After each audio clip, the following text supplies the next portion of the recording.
I'm in an Airbnb in Vancouver, and the landlord met me here one day and he goes, "Oh, by the way, you can use the printer." I'm like, what the fuck would I use a printer for? I honestly don't remember using a printer. It's like one of those weird things. It's like a fax machine. It's like, great. So what would I ever need somebody to show up in person for? There's no paper to move around. There's nothing that you really need someone in person to do that a good fractional or virtual person can't get done for you. In my book, The Second in Command, I mentioned that don't call your first second in command a COO. A C-level title should be very high in strategy, very high in budgeting and P&L responsibility. They should be able to walk into the company and tell you what needs to get done, and you shouldn't be delegating anything for them. They should come in with a level of autonomy to do their job where you don't have to manage them at all.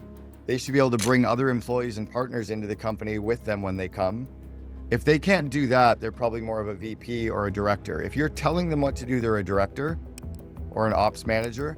If you're deciding together, they're a VP. And if they're showing you what needs to get done, they're C-level. When are you going to hire your first second in command, right? Is when you recognize that you don't have time to grow people, you don't have time to work on the business, you don't have time to pause and be strategic, where you're not getting enough done, where there's critical things that could scale up the business that are just sitting on your calendar forever because you don't have time to do it. That's a good time to do it. When you have no life, when you have no time for yourself or your spouse we only start a company for one of three reasons: to give us free time to do what we want. We end up getting sucked back into the business because we usually lose sight of all the stuff that we want to do, or to give us money, but at some point you're making enough money and then to actually have that feeling of accomplishment to go, hey, we did it. So hiring a second in command allows you to do those things. If you don't have an executive assistant, you are one. The first person you need to hire is a fractional or full-time executive assistant. I've had an EA for 27 years now. I've had 5 different EAs. I could tell you their names, I could tell you their level of competence, what they worked at, but all they've done is take the admin off my plate so that I can work on the business or work on higher level activities.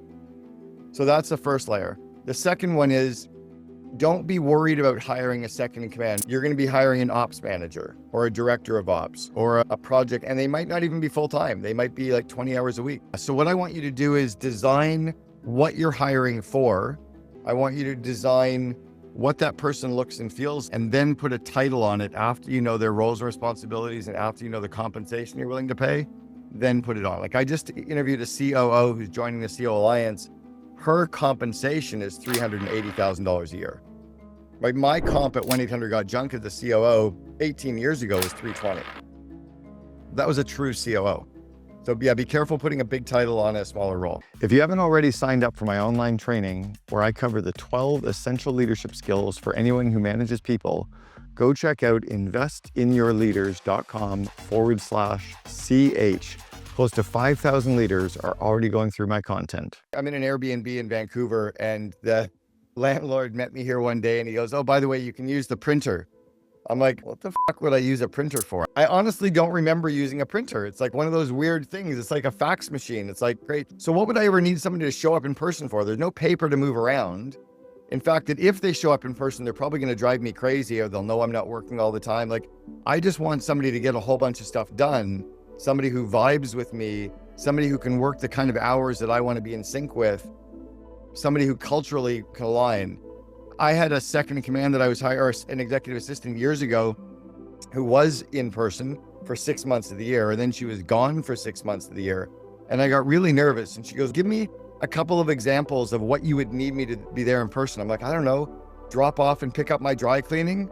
She goes, "Got it. I'll have somebody picking it up in 15 minutes. I'm like, what? She goes, "Yeah, there's an agency in Vancouver that will pick up and deliver dry cleaning." I'm like, okay. There's nothing that you really need someone in person to do that a good fractional or virtual person can't get done for you. In 1998, I had a company in Seattle called mylackey.com that you could hire somebody to come and pick up your dry cleaning and get your windshield wiper blades. So you need somebody who can get stuff done for you. I'd like employees to come in person if you're building an organization that it makes sense to. If you're hiring people that are fractional or virtual, makes sense that you build a meritocracy. Make sure that you build an organization that you're paying for results, not for hours.